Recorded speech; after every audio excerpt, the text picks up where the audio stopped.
ஆக்சுவலா நாம்ப வந்துட்டு ஆதரவு குடுக்க வேண்டியது நம்ப நலனுக்காக பண்ற கட்சிக்கு தான் நாம்ப ஆதரவு குடுக்கணும். ஆனா, இங்க ஒரு சிலர் பண்ற தவறு என்னன்னா, இந்த இலவச பொருள் வாங்குறதுல ரொம்ப தப்பு பண்றாங்க. நம்மள முட்டாளாக்கிட்டு இருக்காங்க. அத கொடுத்து நம்ம கண்ண மறைச்சிட்டு இருக்காங்க. ஒரு கண்கட்டு வித்தை தான் இது. இத நம்ப அறியாம நெறைய பேர் வந்துட்டு, நம்மளுக்கு வந்துட்டு இலவச பொருள் கிடைக்குது. ஓகே. இப்ப நம்மளுக்கு ஆட்சி எப்படி வந்தா என்ன? நம்மளுக்கு பொருள் இருந்தா போதும். அப்படிங்கிற எண்ணத்துல வாங்குறாங்க. இது வந்துட்டு இப்ப இதோட முடிஞ்சிற இது கிடையாது. நம்ம குழந்தைங்கள சார்ந்த விஷயம் இது. இப்ப நம்ம முடிவெடுக்க வேண்டிய இடத்துல இருக்கோம். அந்த இடத்துல நம்ம கரெக்ட்டா நம்ப வந்துட்டு என்னன்னு நாம யோசிச்சு முடிவு எடுக்கணும். இலவச பொருள் வாங்குறது வந்துட்டு அது கண்மூடித்தனமா இருக்கு இப்ப. இலவச பொருள்னால நம்பளுக்கு என்ன இருக்கு ஃப்யூச்சர்ல அப்படின்னு யோசிங்க.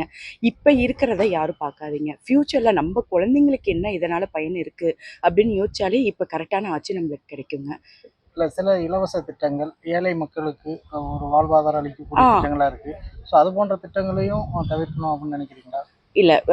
ஏழைங்களுக்காக ஒரு சில இலவச திட்டங்கள் இருக்கு. நல்லா பயனடையக்கூடிய ஒரு இதா இருக்கு. அதெல்லாம் நம்ம சமுதாயத்துக்கு கண்டிப்பா தேவைப்படுது. இப்ப இருக்கிற இதுக்கு ஆ ஆதரவற்றவங்களுக்கு இன்னுமே நெறைய இருக்கு. இப்ப பரவால்ல. இப்ப இருக்கிற இதுல நெறையாவே இது இருக்கு.